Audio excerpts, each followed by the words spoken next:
Hello and welcome to Off the Shelf Reviews. I still can't believe Sam Beckett never made it home. And I'm Gary, and today we're going to review and discuss Lord of Illusions, which released in 1995 from writer-director Clive Barker. Ian, why don't you give us the synopsis? Well, the story follows Scott Bakula's character, Harry Demois. He's a private eye who has been hired by Dorothea, played by Famke Janssen, to investigate her husband Swan, played by Kevin James O'Connor, who is a magician. She wants to find out if the magic is actually real, because Swan used to be part of a cult led by Nyx, played by Daniel von Bargen, and Nyx is a demon. Touch the darkness, Demore. It's been waiting for you. So this is Clive Barker's third and, well, kind of sadly last film. Yeah. He obviously, his first one being Hellraiser, he followed that with Nightbreed and then Lord of Illusions. But it can only be assumed to be the studio meddling and interferences and working in a studio system that was the final nail in the coffin for Clive Barker. Yeah. Now, when this film was completed, on an estimated budget of $10 to $11 million, the studio, I think it was Polygram Entertainment at the time, went bust. And so they ended up selling this film to MGM/UA United Artists. Ooh. And United Artists were basically scouring the world for films that they could release under their umbrella as new company. And so I don't know which studio caused the most of the interference. I imagine it was Polygram Films during filming and then MGM after the film. Yeah. But Clive Barker said that at least 12 minutes were taken out of the film. At least. Of course, he also then had to deal with the MPAA. He was just like, no, take out the sex, take out the gore, take out this and that. And so... But apparently it was the studios that were the biggest problem with Clive basically having an argument about whether this film was a horror movie or a noir detective horror movie. And the studio were like, nah, we want a horror movie. Take out all this detective crap because it's boring. It doesn't go anywhere, and test audiences also don't like it. And also take out the sex scene. We don't want that in there either. So Clive kind of was like, I'll do all that on the condition that I get to release a director's cut after you've released it theatrically. And, well, I guess they were true to their word. Okay. Because they did release a collector's edition or a director's cut, and since then a Blu-ray has also come out of the film as well. So, but the film didn't do very well in the box office. I don't believe it did very well at homes either. It didn't, no. No. It was one of those films that I never saw in the rental spaces either. And usually, like in late night UK TV back in the 90s, early 2000s, you'd be sure to catch stuff like this, but this one was also, as far as I'm aware, never played, or I always missed it for some reason, and so it's been a long time coming, finally getting to see Lord of Illusions. Yeah, I was really excited to watch this after 25 years of seeing it in like Blockbuster or tiny little corner shop VHS places. And I'd always been like, nah, I'm not watching that. No way. Like, I looked at movies of 1995 when this came out. There wasn't a lot to choose from, but Mortal Kombat was looking pretty fucking sweet over this at that time, right? Yeah. And, I don't mean anything harsh to Clive Barker. You know, love his work. But Hellraiser was lightning in a bottle. And I think that might have also tarnished his career because they'd have been like, oh, he's the Hellraiser guy, you know, the sex, violence and blood horror guy. So he could never get out of that. I don't think Clive wanted to get out of that either anyway. Well, no. Well, he should have come back for 2 and 3, shouldn't he? Well, instead of just selling it on. But at the same time, like you said, Nightbreed, I mean, I'm sure there's a cult following out there of Nightbreed fans, and unfortunately, I'm not one of them. I've tried to watch that film like 4 times, and every time I keep falling asleep like 3/4 of the way through it because the story just completely loses me. And I've always felt that this was the same with Lord of Illusions. You know, I just looked at it, and I like Scott Bakula. You know, I love Quantum Leap. I recently sat through all the way through Enterprise with my wife, and it was all right. Like, he was good, but he's never screamed like box office actor to me. No, never. No, so it's not like Brad Pitt, you know. and that's the thing. 1995, you had 12 Monkeys, Lord of Illusions, and looking at the start of this movie as well, you can see where the budget is not. You know, we've got the desert, and we've got the opening page, haven't we, talking about magic. Oh, of course, yeah, and even death is an illusion, Iain. Yeah, and I was just like, okay, so I get that. I understand magic. You know, you got your good magic, which is just all sleight of hand and you know your party Trickery, tricks and stuff. Yeah, and then you've got your dark magic where you kill goats and fucking hail the sun and all that kind of stuff. And the fun magic. well, it's not really fun because, like the movie says at the beginning of this, that it involves demons and they take your power and take you to a horrible place. Yeah. And so then we're introduced to Nix, played by Daniel Van Bargen, who is this cult leader who has a fireball. You know, he's got this magic. So I assume right from the start, he has a demon in him or a demon pact. Or I guess, yeah, and that's giving him the ability to make fireballs. Yeah, well, and make fireballs and kind of convince these people as well to be his followers. His cult. His cult. You've got these crazy people who I think are cannibals, maybe, because you see them eating flesh at some point. But there's a lot of like dead birds. Like we see like this landscape outside before we get in there. Yeah, lots of dead birds and chickens. So I got to bring up though. So you've got this guy sitting on the outside who's just whittling like this wooden skull, and we find out this is a young Butterfield. He's one of the characters, but he hears some cars approaching and he just looks out towards the road, and as he looks out to the road it just comes up saying, you know, what, the desert 1982, and then cuts back to him. I'm like, so did he see that as well as us? Yeah, right. Like, that's weird. I best go tell Nix. I just saw the date and time turn up on.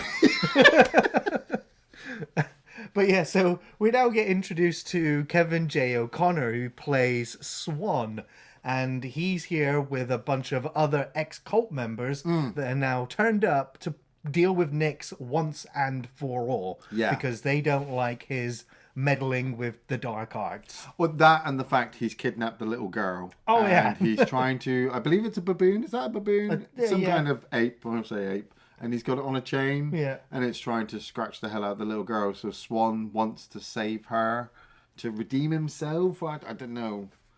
Like, I like Kevin J. O'Connor, you know, Deep Rising. He's great in that, you know, The Mummy. But, like I said, I'd seen him on this film Attached. And I hadn't seen this. I'd seen Deep Rising and Mummy, and I loved him in that. But he's a comedy kind of side actor.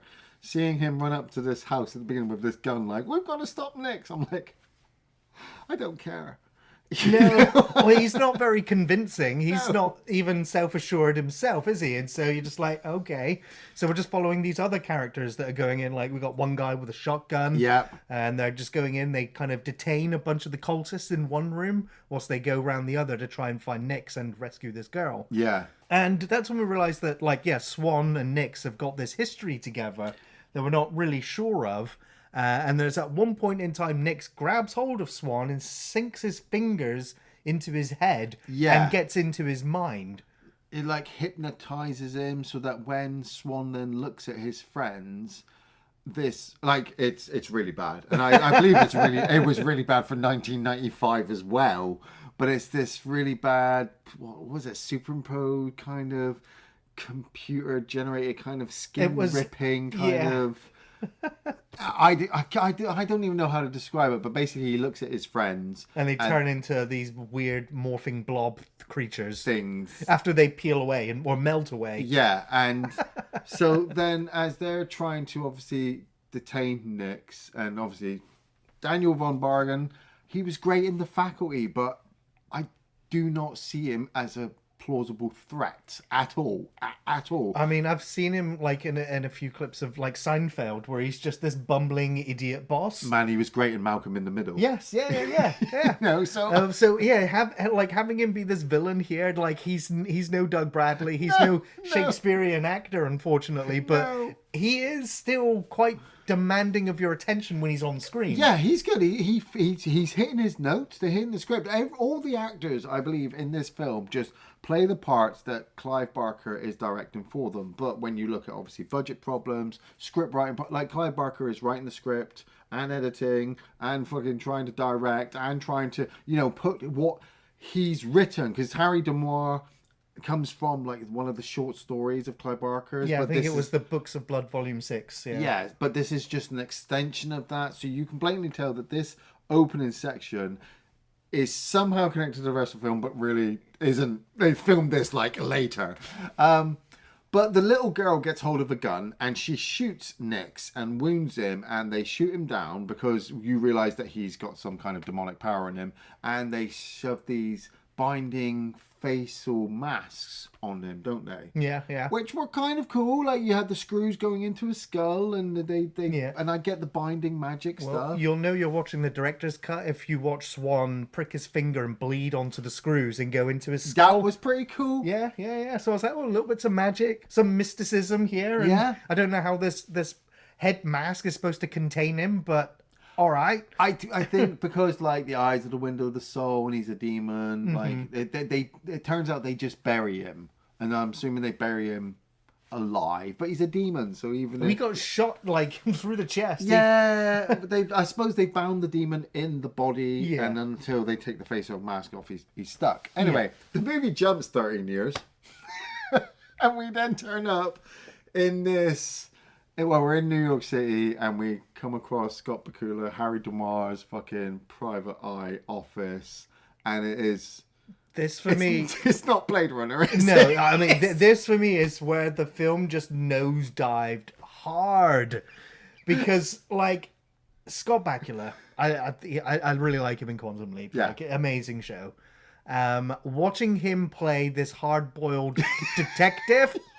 In his white, wife beater, as you want to call it, Yeah. drinking Budweiser. Budweiser, yeah. I was just like, with the gun, with the like gun, he can commit yeah. suicide at any and point. yeah, I was just like, you are not convincing in the slightest. No. This is, you like we find out, because that's what I was like. At first, I was almost just taken aback at how unconvincing Scott was. Yeah. But then we get these sudden flashbacks as his other old partner or someone from the precinct turns up, and it's just like, oh, we got a job for you. But he has these flashbacks of this other job he had done a while back. Which was an exorcism. Yeah. And there's the newspaper report on the side as well. So it's like, okay. I was like, okay, so there's demons, there's spirits and monsters and exorcisms. Yeah, So I'm like, wow, okay, you're like a prototype John Constantine. Exactly. Yeah. Except you don't convince or behave or act like someone who might have one foot in the in the occult. It's just you don't believe it. It just doesn't come across, and I don't know if it's just because Scott Bakula is such a good guy, and we've seen him save so many lives. But that's what I thought. I was like, you know what, Scott Bakula, I've seen him play an astronaut. I've seen him play a monkey. Yeah. Like I'm pretty sure he can deliver any role he wants, but But it's the material. He's got to have the right material. And when you're being forced to make a horror movie, when you want to make a detective noir movie, he is making a detective noir movie. He is. That's it. The horror will come to him soon. And for me, like you said, they try to establish this little boy's exorcism, and you get those flashbacks with the old man kind of screaming like a demon, and that was kind of cool, but in such a TV budget way. For me, where I'm like, if this movie had been an episodic TV show, it would have been great, because every episode you'd be like, I can't wait for the next episode to see how this all plans out. Believe it or not, 2-hour movie. Clive Barker intended after this to do a series of movies with this character, fighting different demonic entities. There was no way you could. There was no. I mean, I suppose you could have tried, but like you said, it's too early for Constantine. People aren't getting this occult stuff. This movie is 2 hours long. That is. For me, it's like 30 minutes, way too long. I think you agree with the studio, and you should cut more stuff back out again. Totally. I'm just not entirely sure where and what. There's just so much. There's so much stuff going on. There's so much padding around what is basically just stop this Nix guy. But the moment they put Nix in the ground and put the mask on him, you do not see him again until the very end of the movie. But it's just a mystery of, let's try to find him, and the build up for Harry Demoir to understand, like you said. It is overly complicated, but then when you really break it down, you're like, actually, it's not. Why was the movie this convoluted when the story was actually that simple. Because because without that opening sequence, you don't really necessarily set up Nix properly, and you don't have Scott Bakula. If you had him, if you'd had Harry Demois at the beginning doing the binding, and then jump 13 years and he's a burnt out fucking cop, hell fucking yeah, you've done it. And you could have even set Kevin J. O'Connor up as Swan because Harry saved him and the little girl. But you can't do that because you need Scott Bakula and fucking Famke Janssen, who turns out to be the little girl, to have sex at some point in the movie because it's what, a 15 movie? It comes so out of nowhere. They're just talking, and then he just grabs her and just lays one on her. Yeah. And then in the next shot, he's taking her top off, and then in the next shot, it's the afterglow. You're like, whoa. That's jumping ahead a bit there. Basically, his partner comes to him and says, hey, Harry, I need you to go to LA to investigate this insurance guy who's possibly cheating on his wife. I'll pay you 10 large. And so he goes there. Harry goes to LA and finds this guy at this hotel with these two prostitutes. They're apparently drinking real champagne at the time. And they really got their tops off and they're really having a lot of fun. I mean, I'm pretty sure if you look closely enough, you can see that guy's wiener. Please don't put the I'll try not to. I'll try not to edit it in. But anyway, this guy then goes, hey, I've got to leave. And Harry's just like, oh, where's he going? I best follow him. And he follows him to a fortune teller who turns out to be Quaid, the shotgun welding Afro guy from the beginning of the movie. But when they get there, the guy Harry's following sees Quaid is injured and runs out, and so Harry takes it upon himself to investigate and comes across Quaid with all these knives stabbed in him, but he's still alive. It's quite a cool effect, actually. He's like gargling.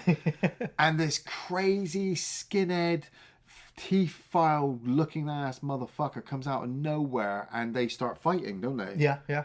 Doesn't he get thrown out a window? Yeah, well, Harry beats him down at once with one of the kind of items in the fortune teller shop, and then as he goes in to speak to the fortune teller, he comes across an older Butterfield from the beginning, played by a completely different actor.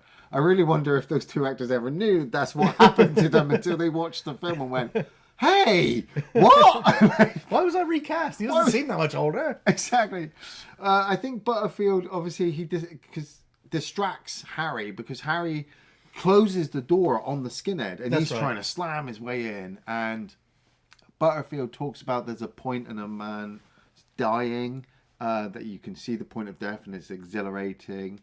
And if you time it right, you can steal his soul as it's leaving the body. Yeah, and he's about to kill the fortune teller, and Harry lets the fucking other skinhead in, wraps him in a curtain, and throws him out the fucking window. I was like, yeah! Yeah, it was pretty cool. I still don't understand how that guy got up and walked away.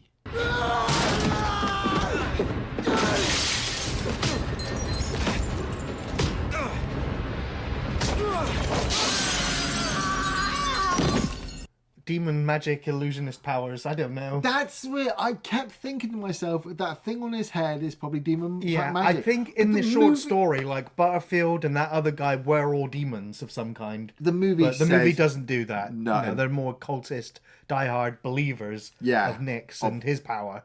Yeah, and what they plan on doing is finding every single person that we'd seen at the beginning, including Swan, and find the position of Nix's corpse. I did like the way that this scene ends. I thought this was one of the most, memorable, funny moments in the film. And that's, after the fortune teller's died, and Harry looks over and goes, I wonder what the last fortune card was.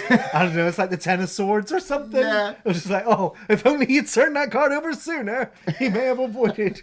Well, actually, as well, it also points towards what will happen later on as well. But it's another instant in the film where that fortune teller's like, I'm dying, but you came here for a palm reading, right? Let me read your fortune. Yeah. He's like, you straddle the line between good and evil and danger and death. You're so important, Harry. It's your destiny. It's your destiny to help us. Oh, God. We don't need a chosen one plot line, do we? Yeah, kind of. Because we're also setting up, like we said, Famke Janssen as Dorothea and Kevin James O'Connor as Philip Swan. And O'Connor has used his magic that he got through Nix, because he had some left over from having the fingers stuck in his head, that he can actually float. and he can do kind of cool loads of magic. So he's taken it around the world. He's done a tour. He's rich. He's living off of it. I gotta say, like, the Lord of Illusions. Yeah, who was that in this movie? I don't know. It was either the Lord of Fireballs in my hands or the Lords of I Can Float Without Strings, because that's all they do. There's no overwhelming sense of power. Or... They can fake their deaths really well because Swan has thought up this new magic trick that he wants Dorothea to see. And she's really scared because they keep finding all of Swan's old friends dead. So she hires Harry D'Amour, because she sees him in the papers. That's right. To help investigate. And he comes to the magic show as well. And there's all these swords hanging above Swan while he's tied to this table. And the whole point is him to, take out the locks to let him out. And the swords, and he'll dodge all the swords, right? But no, he gets fucking stabbed and impaled. And dies.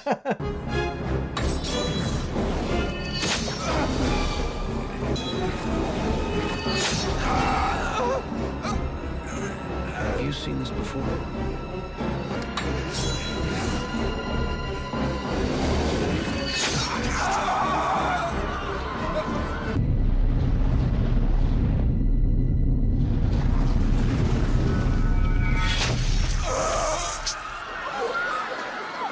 Much to the horror of everyone in the audience, they're like, is this a trick? I don't know, I think he's dead. Well, that's it. I saw the swords come down and I'm like, wow, this is going to be a really cool trick because everyone's leaving their seats. They're fucking terrified. Nobody's ever seen this before.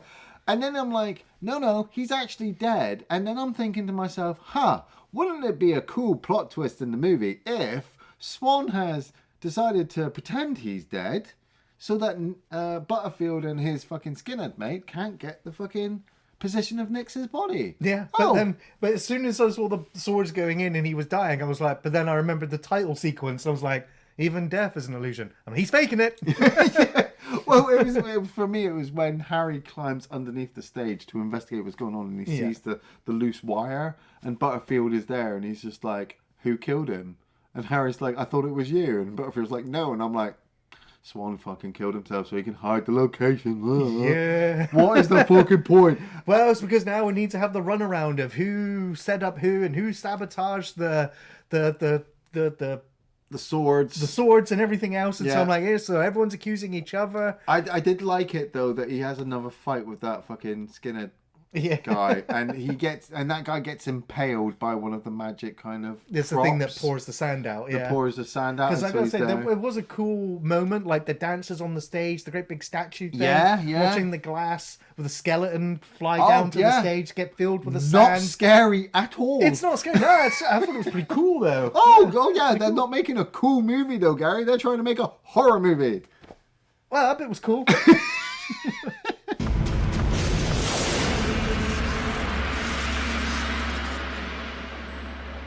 Come with me into the great beyond. So Harry and Dorothy are obviously going through the evidence of like Swan's connection to magic and what his past is, and Dorothy reveals that she was never in love with Swan. They weren't really married.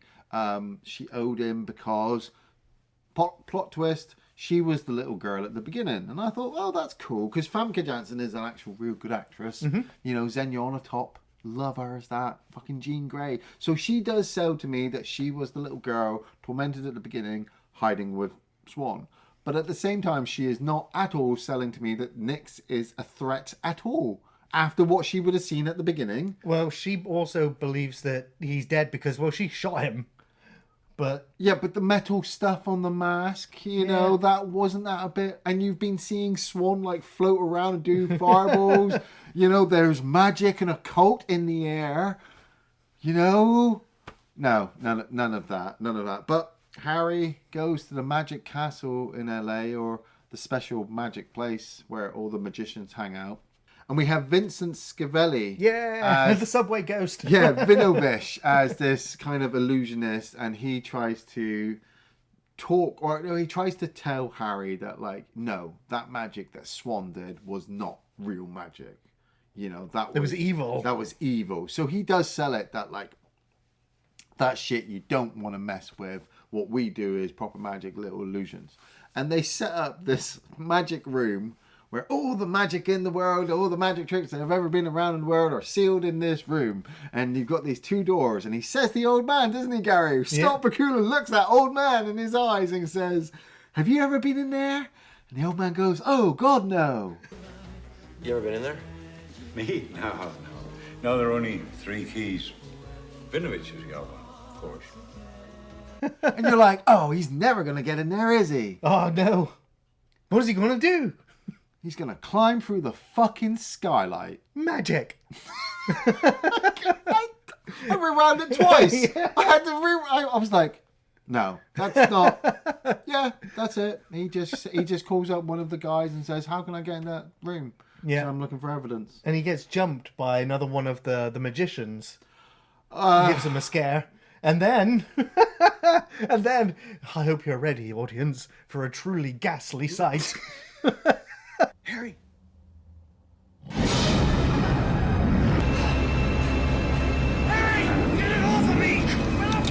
Hold her right there. As this monster hologram projection steps out and scares him. Oh God, what are you gonna do? And even Harry's just like, oh my God, what? Oh wait a minute, you're just a light show. And he just shoots it out. Mate, I couldn't believe it took him 3 shots to take out that light. I'm like, Harry, come on. It's like a light. Why are you even wasting the bullets? But anyway, they find some evidence in the magic room to relate to Nick's and Nick's magic tricks. It was like looking at a poor man's Necronomicon. Yeah. Because it wasn't a book. It was just pieces of paper showing some of the magic spells. And there was that cool image of Nick's kind of in silhouette, kind of looking like a demon. I was like, oh, that's a cool shot. Shame we'll never ever fucking see it. You know? And Harry is now determined, right, okay, so I've got evidence of this Nyx. And Nyx is constantly calling himself the Puritan. You know, once he lives again, he's going to make the fire cleanse the world, yada, yada, yakety splackety, I'm a demon, scary, scary kind of thing. And I'm not terrified at all. Like, I was talking to Gary before we turned the camera on. You were falling asleep at one point. Yeah, for most of Act 2 of this film, because, yeah, all of watching Scott Bakula in a pretty lame costume, going to some pretty lame locations, being jump scared by some pretty lame monsters, and the investigation wasn't all that interesting. The revelation when he goes to after the burial of Swan, and he's there and he pries open the casket and he rips the lower jaw off of Swan. And he's like, look, he's a fake. It's fake. And he's like, oh, actually, all right, I'll come and take you to see the real Swan. He's actually still alive. He's like, oh, no. And that's it. Oh, yeah, Swan almost drops a car on him. Yeah. Where did he, we watch him walk in there. Did he have the car in there with him? And then he was like, I've got nothing else to kill him, so I'm going to levitate this car. That's because he's jealous because Harry's sleeping with Dorothea, and even though they're in a loveless marriage, that's it. Like, he loves her, but he doesn't love her because he loves her like a sister kind of thing. But he doesn't really love her because he wants. But then he explains that he got himself killed, or he faked his own death so that Nyx wouldn't bother looking for him, and the rest of them would probably not bother looking for Dorothea. Which was completely pointless because he told the butler where Nyx's body was buried. So Butterfield kidnaps the butler. Takes him all the way out to the desert, makes him dig up the hole, and releases Nyx.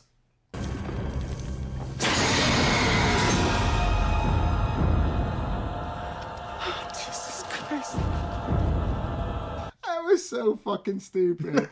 Harry and fucking Swan turn up in their car, and you watch Scott Bakula walk up to this hole, and it was such a bad jump scare of him falling in the hole.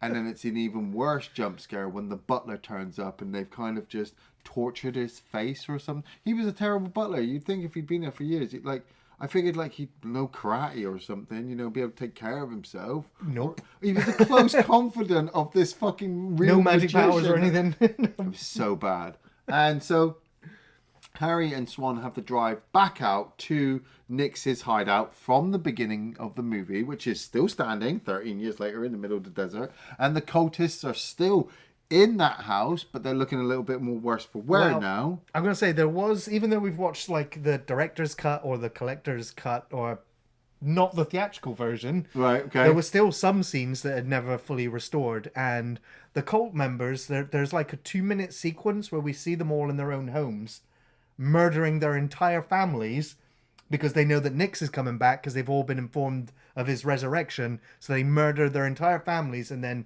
head out to be where they all are now. But in the film that we're watching, it feels like they've just never left all this time. Well, yeah, because They've just been in there having these ritualistic orgies and cutting each other's hair. Each other's hair and eating their hair and stuff like that. And they are, like, honestly, the family killing stuff might have surprised me at that point because these guys are not threatening at all. No. They walk around, I think the studio were mortified when there was a bunch of dead children on their screens with blood pools on the floor. And they were like, never going in the movie. Never going in the movie. Sorry, Clive. But you wanted a horror movie. Yes. Yeah, but that's too much. That's too much. So Butterfield takes Nix's body and he takes off all of the binding stuff, and we get the kind of the resurrection of Nix. And it's such a shame because Daniel Van Bargen just gets covered in that fucking makeup from what looks to be head to toe. Yeah, I mean, it's Steve Johnson did the effects for Nix, and I like that they left like these flesh grooves on his face from where the mask was. Yeah. So I was like, there's some little details there. He's got that hole in his head, which I thought was like going to from be beyond. I was going to like from beyond, something was going to come out, and I was just like, oh no, it's his doesn't. third eye. Yeah.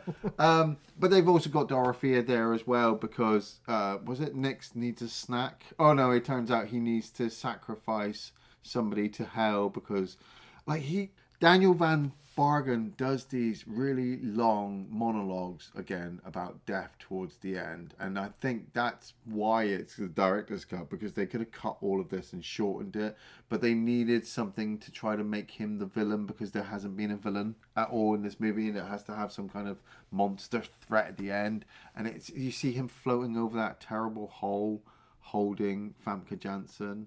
And his cult members are like, yes, we worship you. So he fucking makes it rain indoors, which makes the mud of the ground of the basement that they're in really kind of soggy, which sinks them into their waist. And there's that one guy, I love this one guy who just goes, fuck you! Yeah. You're not worthy, none of you. Fuck you! So, I guess these weren't the most devout cultists in the first place. I couldn't believe that guy. I sat there and I was losing it towards the end of the movie, and then he pumped me up. I was like, let's go. Let's fucking finish this. So Swan and Scott Bakula come running in, and Scott Bakula's got to take on Nix, and Butterfield and Swan take each other on. That's right. And Swan fires a fireball into Butterfield's face. Yeah, they're not the best effects, but it's fine. But yeah, you think, oh, that's Butterfield. He's done and done. He's dead now. Yeah. But no, he actually gets back up for one more hurrah. For one more.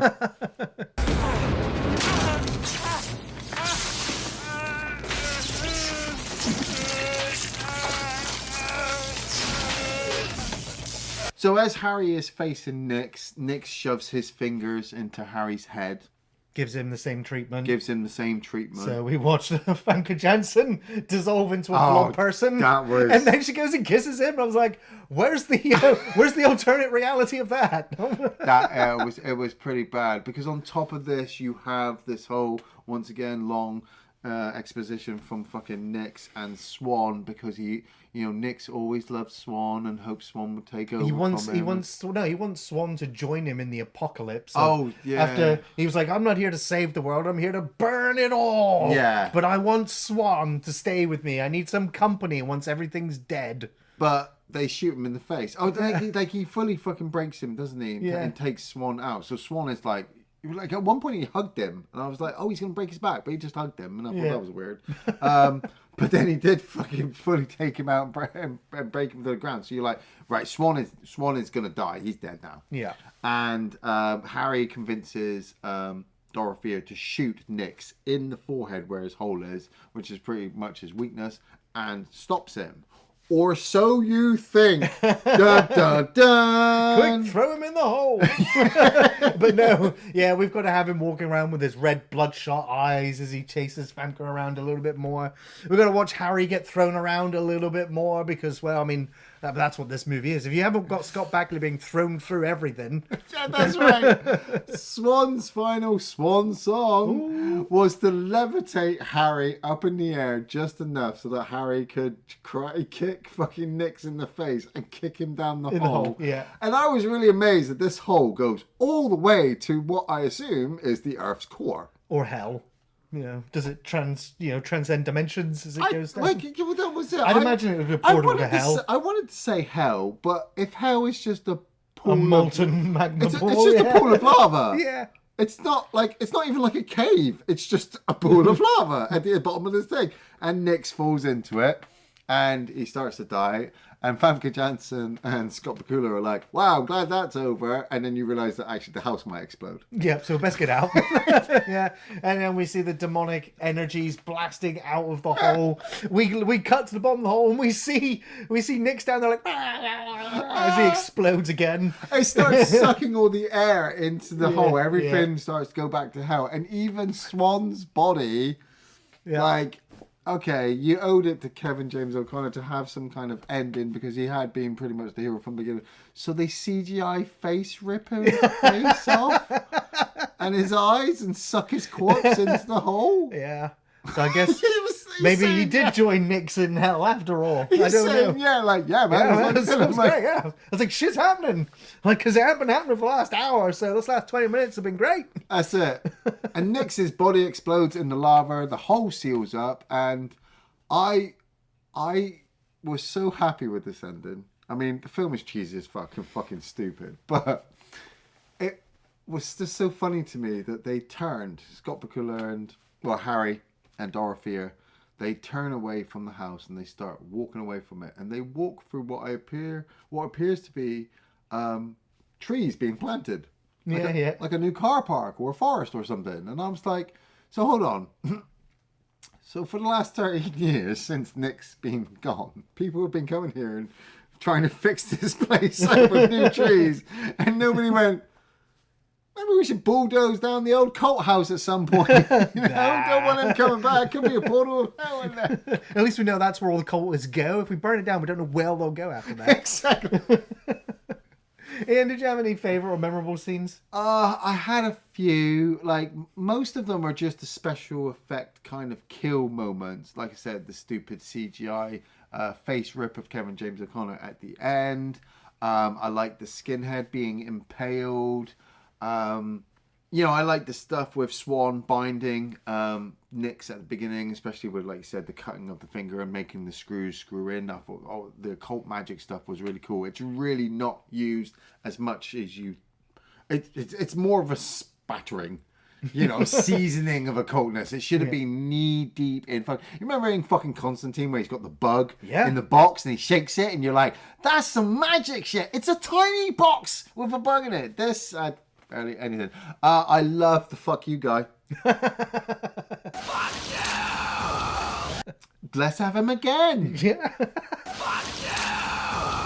That's my guy. If I'm gonna remember anything from the movie, it's gonna be that.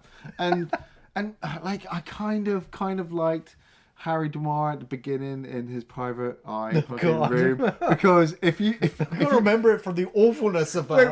Wait, mate. If you squint your eyes and you imagine like blue lightning comes in just as it cuts the just play some Vangelis in the background. No. And he turns. Sam Beckett's just leapt into the body of a private eye. He doesn't know why. Right, yeah. He needs to look into the mirror. I'm like, oh boy. Yeah. Yeah. Oh man, it would have been a great Quantum Leap episode. Can't wait to see what Ziggy's going to say about this one.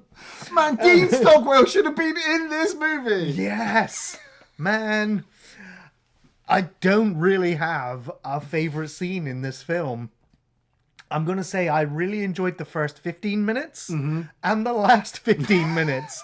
Everything in between was honestly a bit of a chore to get through. Wow. I strongly believe that Scott Bakula's acting here is what really let this film down for me. And like I said, I love the man. I think he's great. But his performance in this was so stiff and wooden and stoically uninteresting. I did not believe for one instance he was like a John Constantine, just not there at all.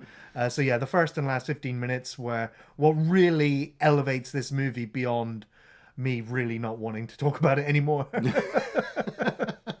Scenes that take place in the middle, I suppose, like Swan's big magic show where he gets impaled by the swords was cool. Yeah, that was pretty cool. I really wanted to like the scene with all of the other magicians, but I was like, man, if you take that scene out of this film, what would happen? Nothing. It didn't do anything, really. Yeah. There was just a lot of pointless, meandering detective noir stuff. But, man, I'm like, Clive Barker, right? Yeah. You are so good at doing horror. Like,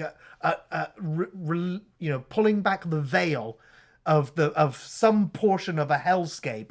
I'll come to you, Clive. You'll show me some sights I might not be ready for.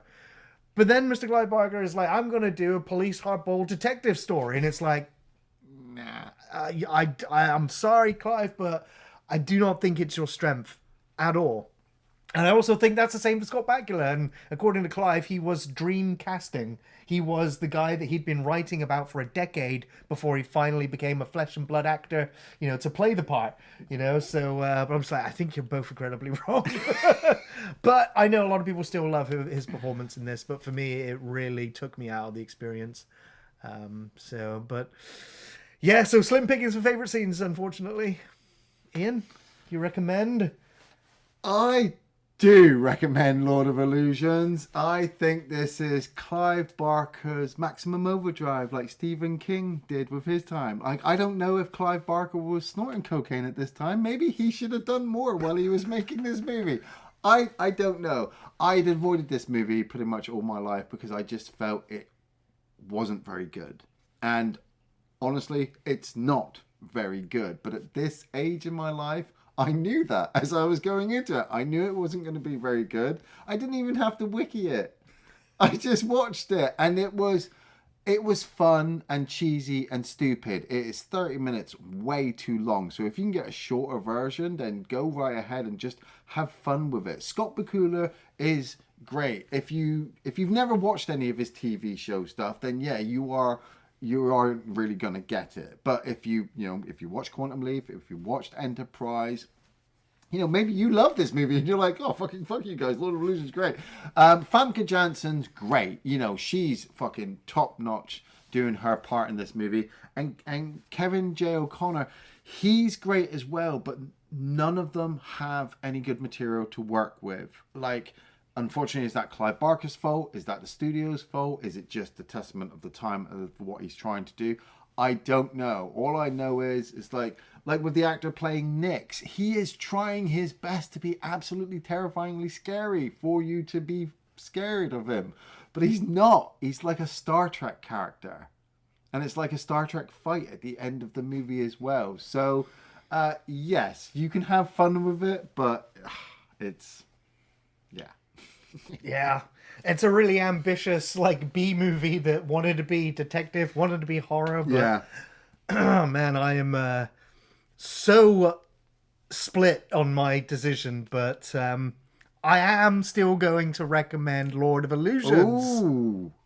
It's I'm going to give it an okay recommendation. This is certainly worth a watch for horror fans and fans of the works of Clive Barker, even though I feel this is a bit of a disappointment with severe pacing issues and a rather uninteresting second act.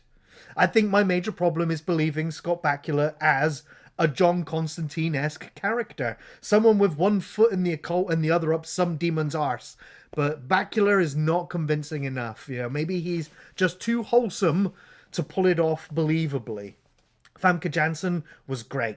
as the beguiling Dorothea. You know, a woman whose allegiances and motivations are hidden beneath her charm and her deception as she acted rings around Bakula.